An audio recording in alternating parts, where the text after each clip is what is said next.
uLuvo ndihlala naye. Although kuthethiwe ngaye ku-social media bawa esenza izinto azikho kanjalo. Awusuthi uhlala naye sisamuhlala naye nomakhulu. Uhlala naye nomakhulu endlini but mina ndihlala ehokini yami. Yena behlala nomakhulu esitenini. So uLuvo akangumntana kunobudlobongela, ayingomntana kunechika, angomntana walayo kwamthumayo. Although umakhulu ethenga lamini uLuvo umtyela imali, uLuvo akazi ne-2 kamakhulu. So non-surprise nami izinto ezathiwa ngumakhulu ngalamini. And-surprise serious andifuna ukuphosisa. And uLuvo ebebekokuqala esidilwa nomakhulu. Kulaa video neyibonileyo. And i-problem yala video just iipisi eziyi-4 zenyama.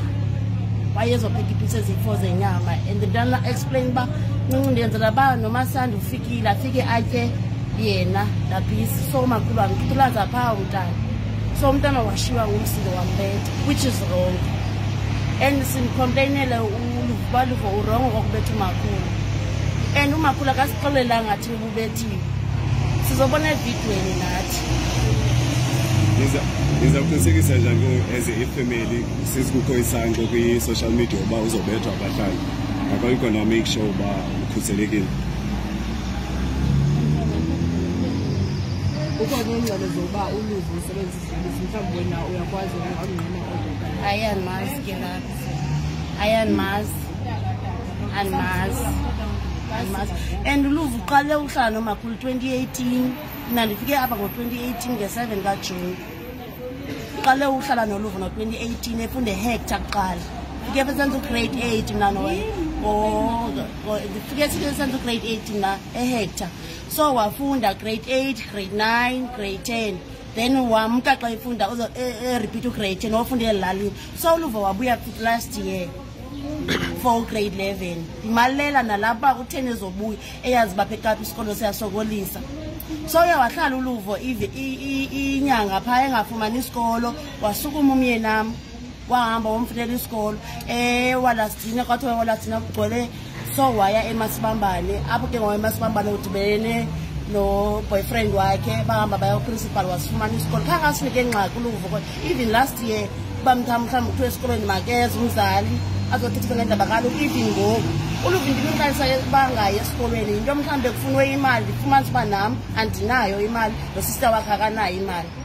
Umakhulu besitsho ngumlomo wakhe 2000 ndikunika imali yam isikolo indini. Into ahlala ibiza ngayo abantu lali yesikolo. Uhlala ibiza ngayo abantu and laa nto yathi umakhulu uzondibulalela endlini nami into ehlala amthuka ngayo leya. Ihlala emthuka ngayo and surprise nandile umakhulu ndayombona esibhedlele wathi nakabambisanga Luvo. Yena akayazi Luvo ububanjelweni and uLuvo zange ambethe nakakhulu wambetha nje ngempazamo yakhe wamlisa yena ngerice. So benisurprise umakhulu into ebezithetha ngalaa mini mna apha.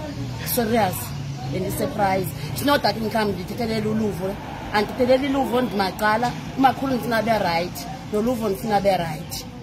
Kuthiwa uLuvo uyayiba imali kamakhulu kodwa sisingabavakali uba nguyompeyelayo. Ndingumntu ompeyelayo. Umakhulu Ndimompeyelayo ndimowazi ipini yakhe. Ndingene naye umakhulu naye egrantini ayozipeyela zibethe imali yakhe ebuye nemali yakhe. Singene esitown eshopping athenge iinto zakhe. Uthenga irama, uthenga isongi, uthenga irama, uthenga isephe ngumgubo, athenga inyama. Ezinye izinto ezinjenge-10 kg neentonto umakhulu uzithenga ebelokishini. Andinike imali yobhatala umbutho wakhe. Ugqiba kwakho undinika imali yobhatala umbutho wakhe andinike only 30 rand ezeyazi uba mna nditreatment. Ndithenge loo nto ngi-30 rand andike yona.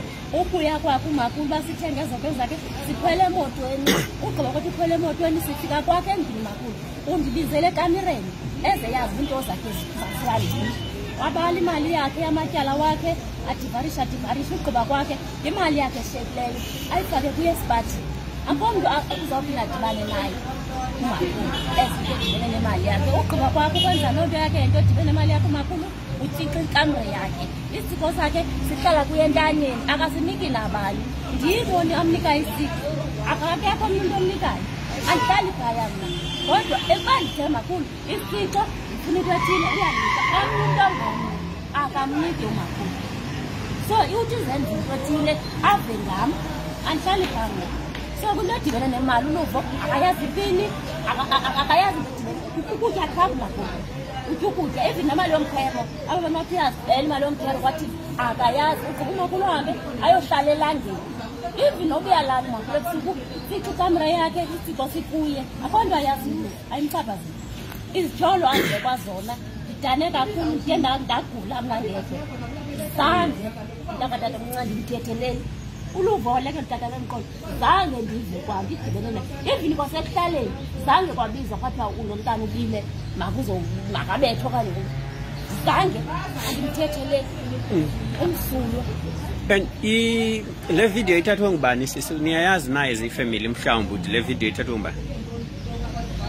Ivideo yenziwa ngabantwana. Oh, okay. All right. Ngalamini be ingxabano kamakhulu noluvo ibisuka phi mhlambe xa nisifa? Ingxabano kamakhulu noluvo isezi4 zenyama. Isezi4 zenyama. Cha. Nathi ingxabano kamakhulu noluvo. Kenezomkhala ephekisa isezi4. Uluvo. So uluvo yena athi wenzela lo umasandi naku umasandi athi wenzela umasandi ba ufikile endingafike aje. Uluvo na 19 uluvo. Okay, okay, because kukhona 17 ya abanye bathi una 19. Una 19 uluvo. All right. 205 ya una 19 okay. Oh, okay. All right. Ngalamini be ingxabano kamakhulu noluvo ibisuka phi mhlambe xa nisifa?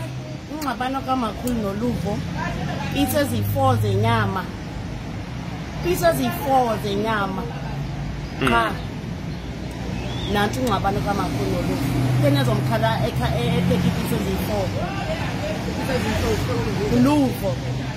So uluvo yena athi wenzela lo umasandi naku umasandi athi wenzela umasandi ba ufikile endingafike aje.